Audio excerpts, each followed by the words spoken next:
Boa noite. Ele é um gênero da nossa música popular e instrumental que surgiu no Rio de Janeiro, em meados do século XIX. Estamos falando do chorinho, considerado a primeira música urbana tipicamente brasileira. Ao longo dos anos, ele se transformou em um dos gêneros mais prestigiados da nossa música popular. Dos salões e bailes do Império, o chorinho tomou as ruas do país e hoje representa uma das nossas mais importantes e ricas tradições musicais. Este ano, o Brasil comemora os 130 anos de existência do chorinho, como um dos principais gêneros musicais do país. São milhares de discos gravados e centenas de chorões que marcaram presença na vida brasileira.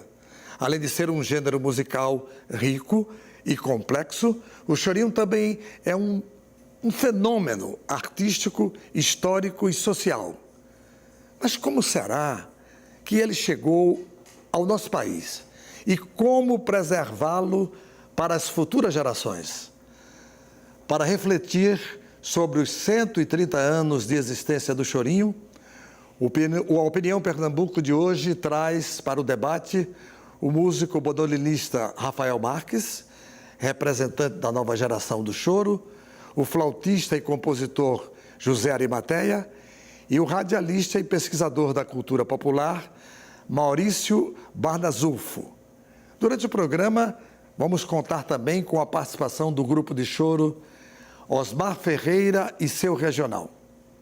Boa noite, sejam bem-vindos ao Opinião Pernambuco. E aí, pessoal, vamos fazer uma roda de choro aqui? Vamos lá. Conversando sobre o choro. Claro. Como é esse fenômeno do choro? Como é que ele chegou até agora? A sua popularidade? Como é que a gente consegue justificar que o choro chega até hoje, tendo tantas dificuldades que a gente vai conversar sobre elas? Rafa? Zé, eu acho que o choro ele tem uma força própria assim de ser considerado uma música genuinamente brasileira, né? E dentro da academia mesmo, do conservatório ou universidades, a gente passa por ele, né? Basicamente o estudo da música formal ou informal é música clássica, mas na música popular você não tem como não passar pelo choro. E sendo assim, eu acho que ele consegue se manter vivo. Lógico que existem várias outras vertentes. Eu acho que essa é a principal e a mais forte. Que é que dentro hoje você vai estudar música popular brasileira, você não tem como não passar pelo choro. Por exemplo, mesmo que você queira tocar Caetano Veloso, você vai encontrar aí um choro, o Sampa, né? Quase todos os compositores da música brasileira conversaram, flertaram com o choro.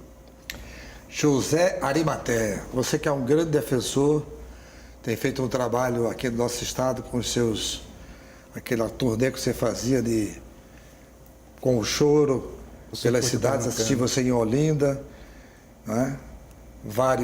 Como é que chamava o seu evento? O Circuito Pernambucano de Choro. Exatamente, o Circuito Pernambucano de Choro. E também tinha o Circuito Recife do Choro, que eram dois eventos separados.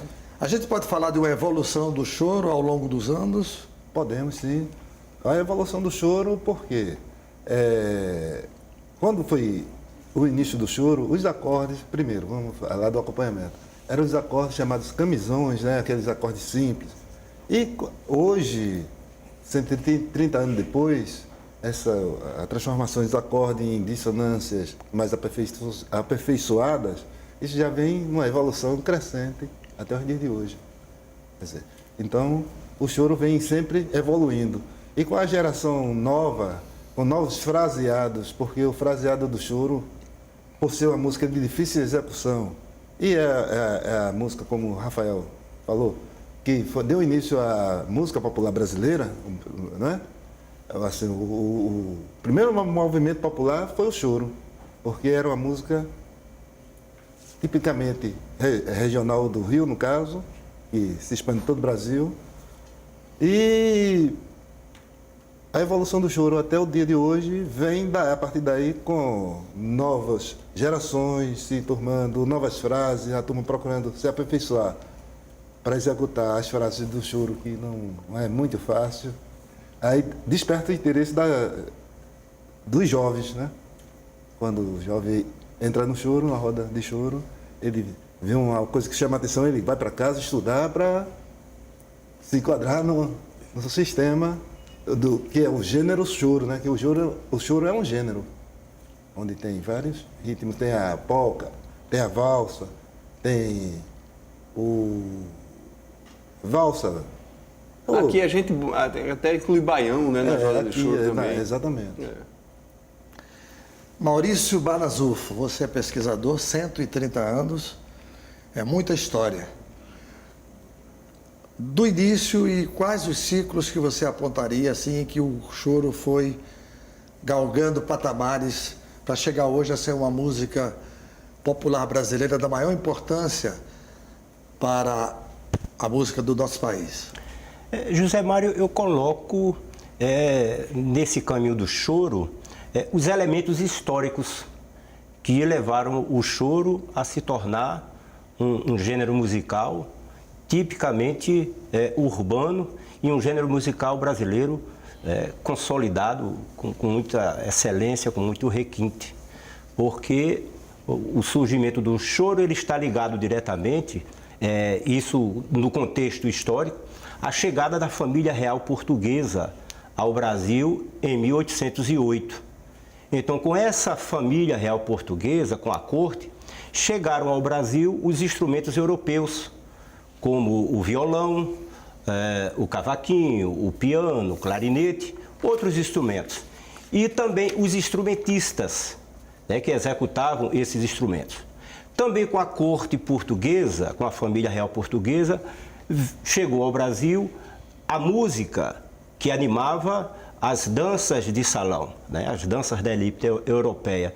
E esses gêneros musicais, juntamente com a própria questão política da época, a situação em que o Brasil já estava deixando, estava saindo da escravidão, o processo de fim da escravatura, sendo abolida aqui no Brasil por volta de 1850, isso com leis como a Lei Eusébio de Queiroz. E outro ponto importante no quesito do choro ligado à história do Brasil está quando o Rio de Janeiro, em 1815, ele passou a ser capital do Reino Unido de Portugal, Brasil e Algarves, e o Rio de Janeiro passou por uma modificação, uma revolução urbana e cultural muito forte. E tudo isso propiciou a reforma urbana e cultural, a chegada da família real em 1808, os gêneros musicais, os instrumentistas, os gêneros musicais, como eu já falei, os instrumentistas e também as danças de salão. Tudo isso propiciou o acontecimento do nascedouro do choro no Rio de Janeiro. E isso se fortaleceu a partir do momento que os músicos de então, eles começaram a tocar, começaram a executar essas músicas oriundas de Portugal, em conjunto com ritmos já existentes aqui no Brasil, ritmos de origem africana, como o lundu e o batuque.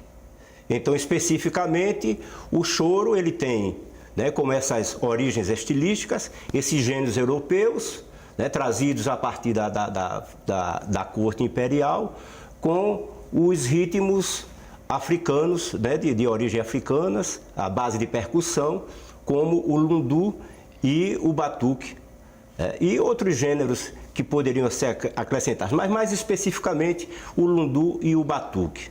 Então, o choro ele passou a ser, nesse período de nascedouro, a forma, a maneira ou o recurso como os músicos daquela época, o músico popular daquela época, ele passou a executar essas músicas. Então, esse recurso que ele utilizava, cheio de improvisações, aquela capacidade de criação do músico, então essas improvisações, esse embelezamento que o músico dava a esses gêneros vindos da Europa, isso foi se condensando, foi tomando corpo, foi se afeiçoando a uma brasilidade carioca tão forte que se afastou, começou a se afastar completamente dos gêneros europeus.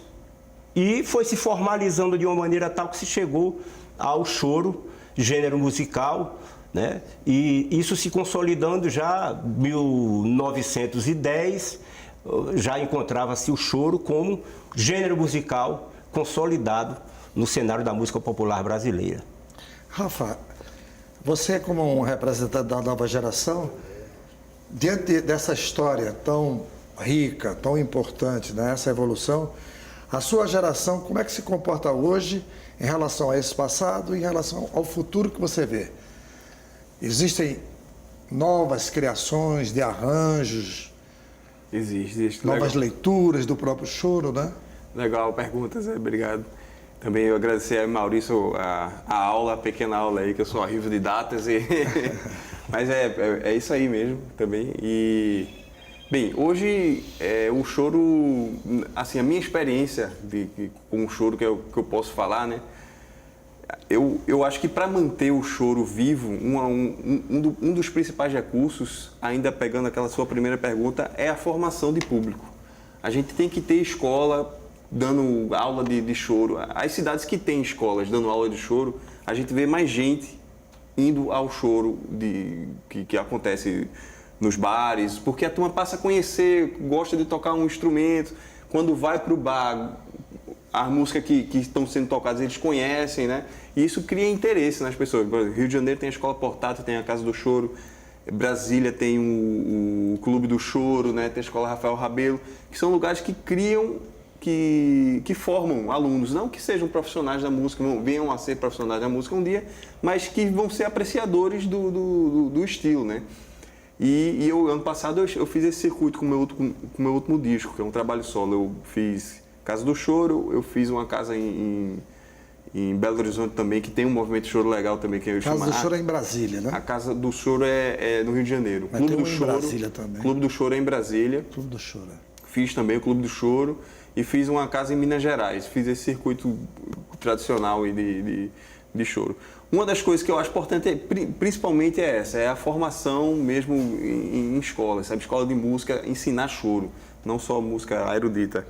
E outra é tentar aproximar o choro do que está acontecendo musicalmente na cena, né? Trazer o choro para com uma visão contemporânea, lógico que sem esquecer a tradição, sem passar por cima da tradição. Eu mesmo toco muita coisa de Pixinguinha, muita coisa de Jacó, mas quando eu vou gravar um disco, eu procuro gravar as minhas coisas e dar uma interpretação da minha palavra, né, ali, lógico que transmitida em notas do que eu vivo, né, do choro, sem esquecer de toda essa minha raiz aí que eu estudei, de Pixinguinha, de Jacó. Mas eu procuro nos arranjos ser contemporâneo, não ser o que eu ouvi, sabe? Procuro ser o que eu sinto. Uma nova leitura. Zé Arimateia, eu tenho uma pergunta para você sobre essa coisa de novas leituras, mas agora vamos ilustrar isso com muita propriedade com a apresentação do grupo de choro do nosso Osmar Ferreira e seu regional. Vamos ouvir um número deles, depois vamos para o intervalo e voltamos para continuar essa conversa muito rica sobre o choro brasileiro.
Estamos de volta com a Opinião Pernambuco. Os 130 anos de existência do chorinho e o futuro desse gênero de nossa música são os assuntos discutidos hoje no nosso programa. Participam o músico bandolinista Rafa Marques, representante da nova geração do choro, o flautista e compositor José Arimateia e o radialista e pesquisador da cultura popular Maurício Basanulfo. Zé Arimateia, tantas leituras feitas pelo choro, né? Altamiro Carrilho já leu os clássicos, né? Tem um disco que é forte, né? 2 discos. 2 discos só com os clássicos. Clássicos em choro. As músicas eruditas em ritmo de choro.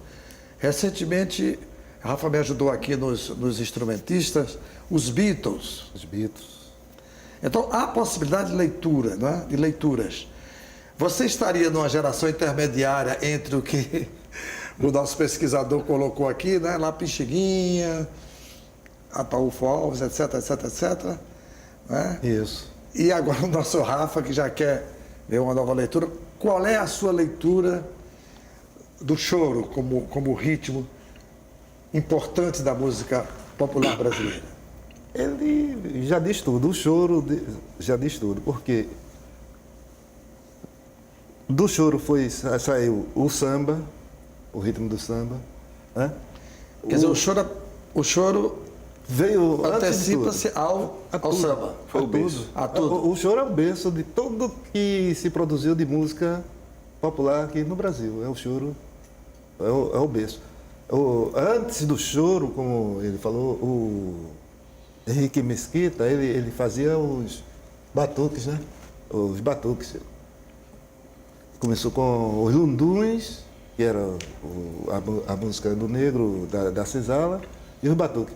E Joaquim Antônio da Silva Calado, participando dessas rodas de batuque, de lunduns, ele acendeu a luz e colocou aqueles 2 ritmos, a fusão dos 2 ritmos no choro do pandeiro.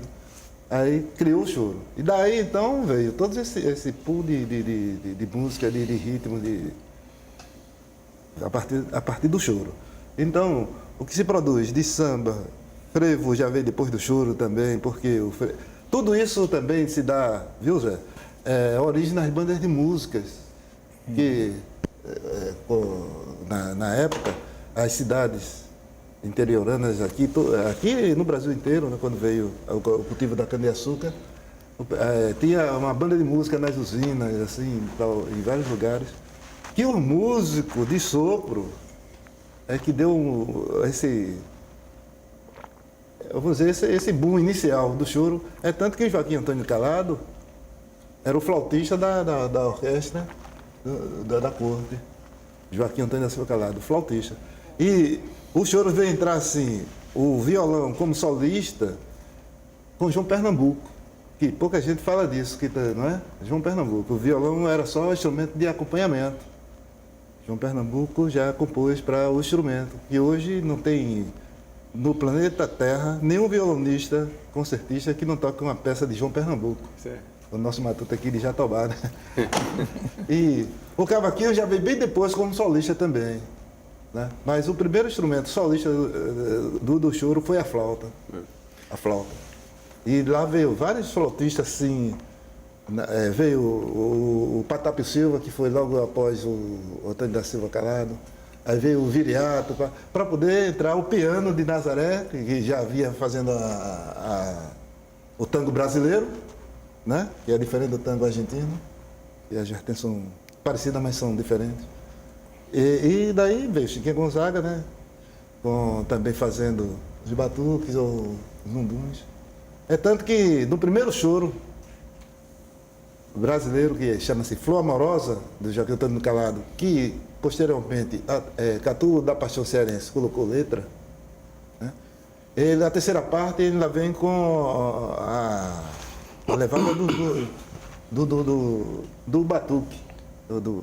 Bem machichada. É bem machichada a terceira parte. Ainda tem assim, mas a primeira e a segunda parte já foi um ritmo totalmente criado, genuinamente por Joaquim Antônio da Silva Calado. E até os dias de hoje a gente vem nessa vertente. A leitura que eu faço, porque eu já sou considerado um veterano da turma jovem, né?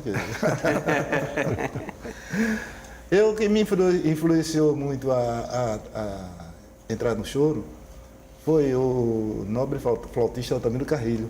Eu, quando criança, eu já estudava música na Assembleia de Deus lá em Abre Lima, e meu primeiro instrumento incrível foi tuba, aquela. E depois, posteriormente, mudei para trombone, saxofone e flautista. Mas o que me influenciou no choro foi um programa que tem aqui no Recife, chamado Manhã da Saudade, na Rádio Tamandaré. Eu escutava aquele programa todo dia de manhã. E eu escutava o flautista tocando, eu achava belíssimo. Eu, como criança, pronto, isso aí entrou na minha veia e até hoje. Que maravilha. Meu caro Maurício Barnazufo, como é que você coloca Pernambuco nessa história do choro brasileiro? Pernambuco... Desculpe, o nosso Zé Arimatea já trouxe o sócio João Pernambuco, né? Exatamente. Como é que você coloca Pernambuco nessa história toda? Nós tivemos, além do João Pernambuco, nós podemos citar também um músico, cachimbinho, clarinetista, exímio, tocava outros instrumentos e participou desse processo inicial do choro. Outro músico, Luperce Miranda, já na década de 20 em diante, bandolinista, tocava também outros instrumentos e tem papel importante, né, na história do choro. O maestro Severino Araújo, também, e compôs inclusive o choro, um dos choros belíssimos que ele compôs, Espinha de Bacalhau, com aquela orquestra maravilhosa do mestre Severino Araújo, e participou. O próprio Capiba, o Lourenço da Fonseca Barbosa, maestro Nelson Ferreira e outros nomes, tanto do começo do século passado, do meado do século passado, que participaram ativamente, compuseram, tocaram muito choro, e os mais atuais, os mais contemporâneos, como o nobre José de Arimateia, você tem o Maurício Cavalcante, nós temos hoje um patrimônio do choro, o Xoxo, uma figura importantíssima do choro, não só pernambucano, mas do choro brasileiro, o Canhoto da Paraíba, muitos anos praticamente vivendo aqui em Pernambuco. Então são inúmeros personagens, o maestro Marcos César, então são inúmeros personagens que fortificaram a história do choro em todos esses mais de 130 anos. Mas eu queria fazer uma referência aqui, pegando carona no maestro José de Arimateia, ao flautista Joaquim Calado, porque considera-se o Joaquim Calado como o pai do choro, Quando ele começou, na verdade ele foi o pioneiro a formar os grupos de choro, já por volta de 1870. E realmente, entre os nomes que tocaram com o Joaquim Calado, na formação do Choro do Calado, o primeiro grupo de choro, nós temos o Viriato Figueira, amigo e aluno do Joaquim Calado, e a maestrina Chiquinha Gonzaga. E, por sinal, a primeira chorona, a primeira compositora de choro, e já naquela época colocando o piano para tocar choro. Então, esse o grupo, o núcleo do grupo do Calado. Mas como ele era professor de flauta do Conservatório Imperial, conhecimento total de música e conhecimento entre os muitos músicos da época, então o próprio João Pernambuco, o Ernesto Nazaré, o maestro Anacleto de Medeiros, que era maestro da banda do Corpo de Bombeiros do Rio de Janeiro e responsável lá na Casa Edson, a partir de 1902, quando começou as gravações fonográficas aqui no Brasil, foi o regente, o primeiro regente a gravar as músicas ligadas ao gênero choro. Então tem todo esse potencial, até nós chegarmos ao Pixinguinha, ao Alfredo da Rocha Viana Filho, o Pixinguinha, que foi o herdeiro desse grupo pioneiro, no caso Joaquim Calado, a Chiquinha Gonzaga, o Ernesto Nazaré, o Anacleto de Medeiros. E o Pixinguinha, a partir do começo do século passado, ele foi a figura que consolidou o choro como gênero musical. E se tornou, a partir de então, o maior compositor de choro, né, da história da música popular brasileira. Essa é uma história muito bonita que está sendo desafiada a continuar para frente, né? Para a gente ilustrar bem isso, nós estamos numa roda de choro. Vamos chamar mais uma vez o grupo de choro de Osmar Ferreira e seu regional com mais um número musical dentro do Opinião Pernambuco.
Estamos de volta nessa roda de choro. Importante para nós já vimos aqui numa síntese muito rica, colocada por Barazufo, né? Da história do choro. Essa é uma história forte, mas agora são os desafios.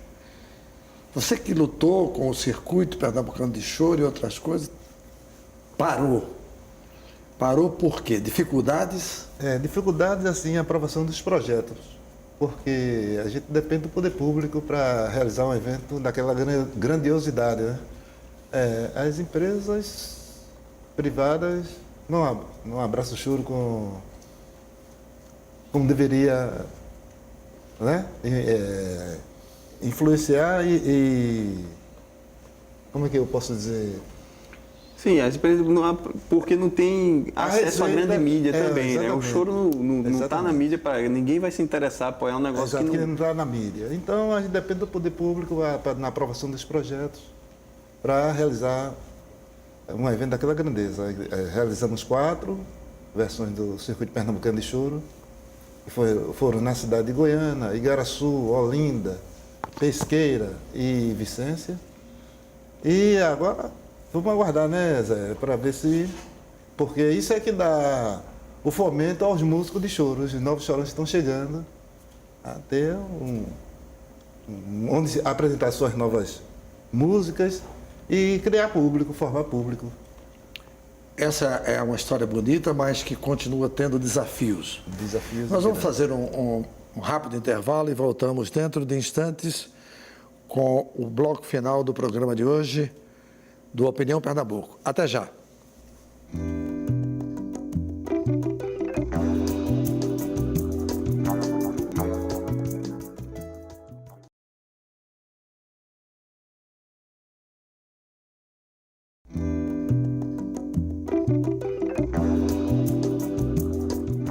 Estamos de volta para o terceiro e último bloco do Opinião Pernambuco.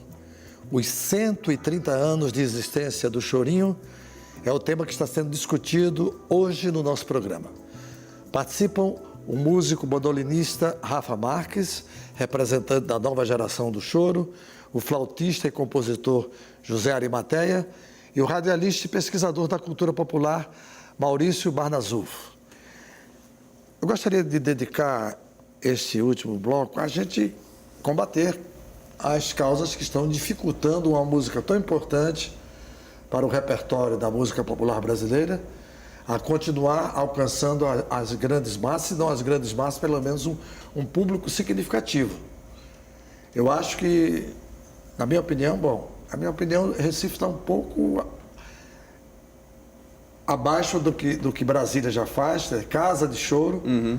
A gente tem aqui algumas casas de forró, Rio de Janeiro tem casa de choro, como você falou. As dificuldades principais, qual é a luta que tem que se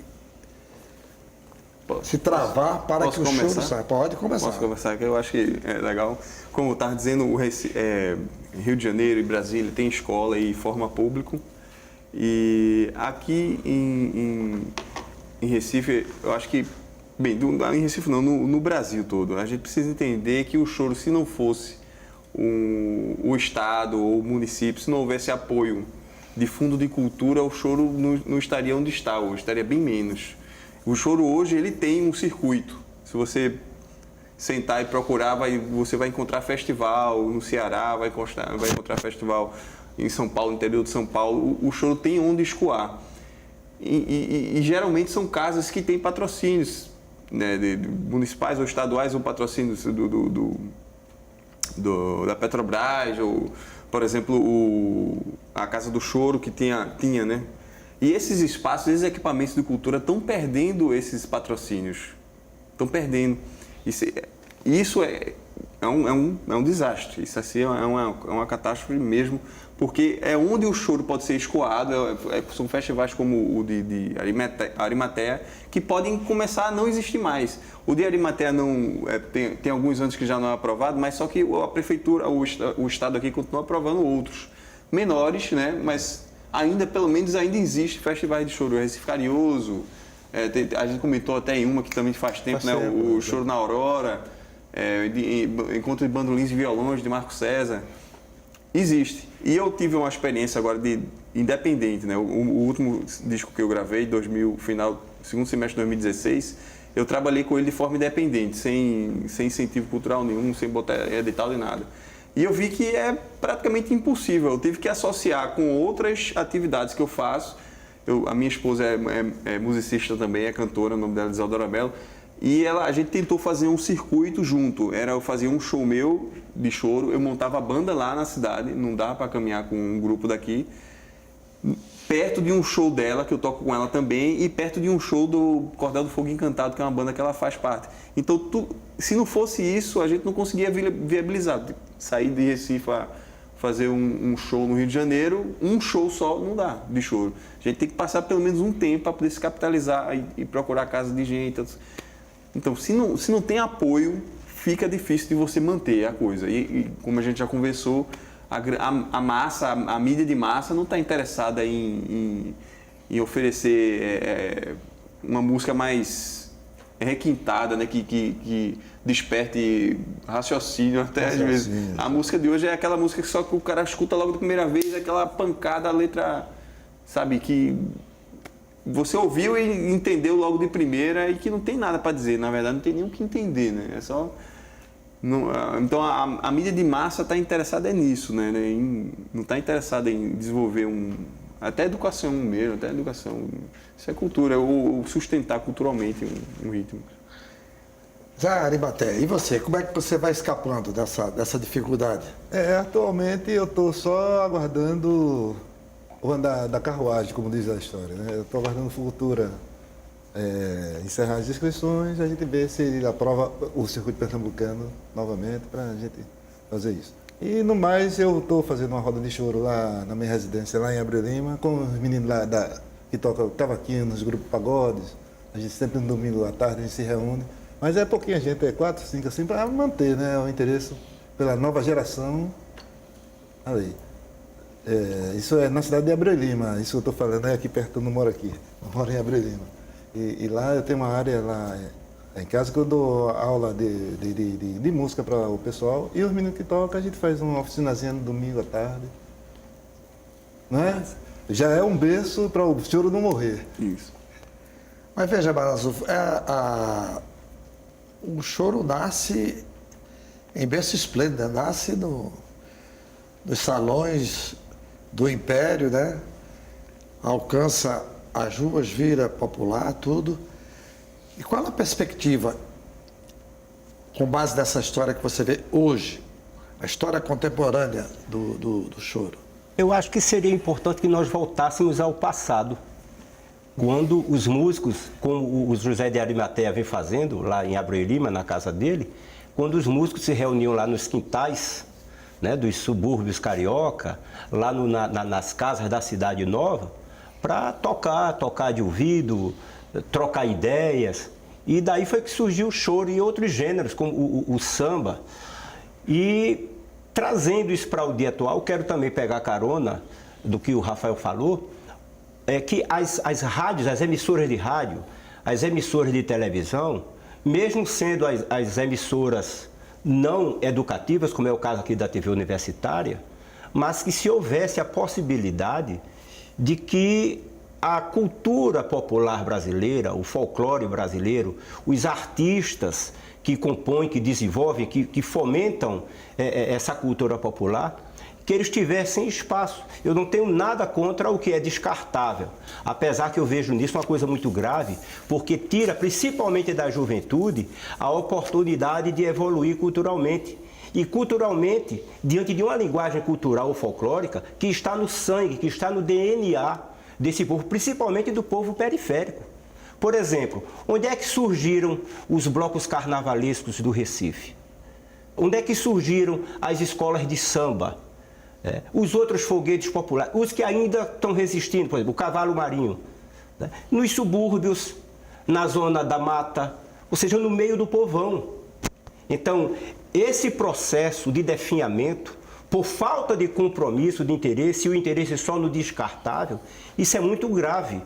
E nós temos que repaginar toda essa situação contemporânea, porque um dos fatores de aumento da violência urbana, dessa convulsão social, está exatamente na ignorância.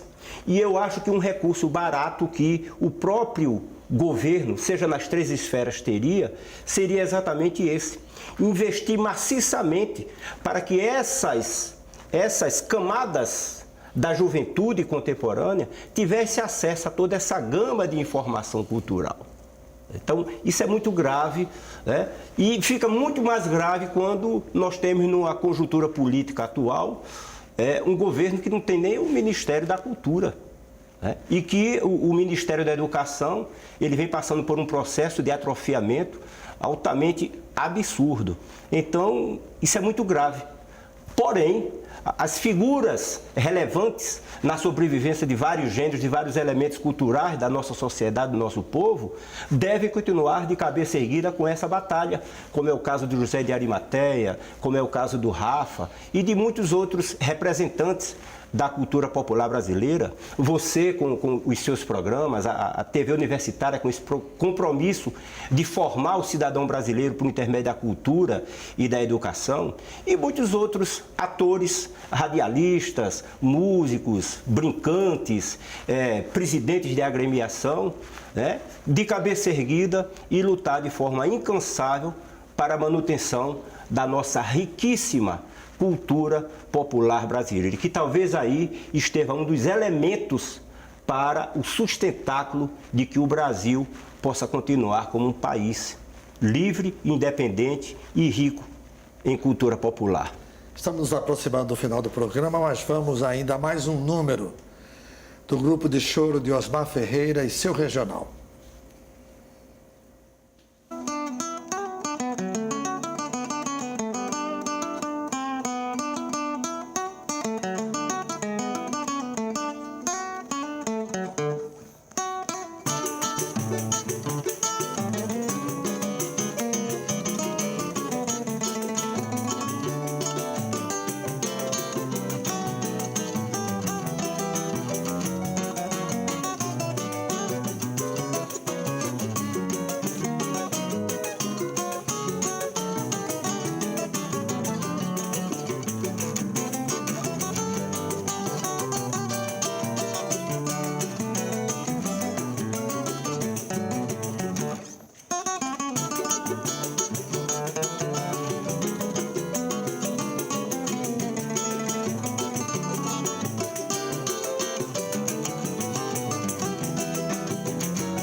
Bom, gente, agradecemos a presença de vocês. Obrigado, Rafa. Obrigado, Zé. Pela sua presença. Obrigado a Zé Arimateia. Eu que agradeço. Obrigado a você, Maurício, Obrigado a todos. pela aula que nos deu a nós todos, não é verdade? Verdade. Que agradeço a gentileza. E vamos continuar nessa batalha. Ao mesmo tempo que agradecemos a vocês que estão em casa acompanhando o nosso programa. O Opinião Pernambuco de hoje fica por aqui. Muito obrigado pela sua audiência e até o nosso próximo encontro. Obrigado a vocês, nossos convidados.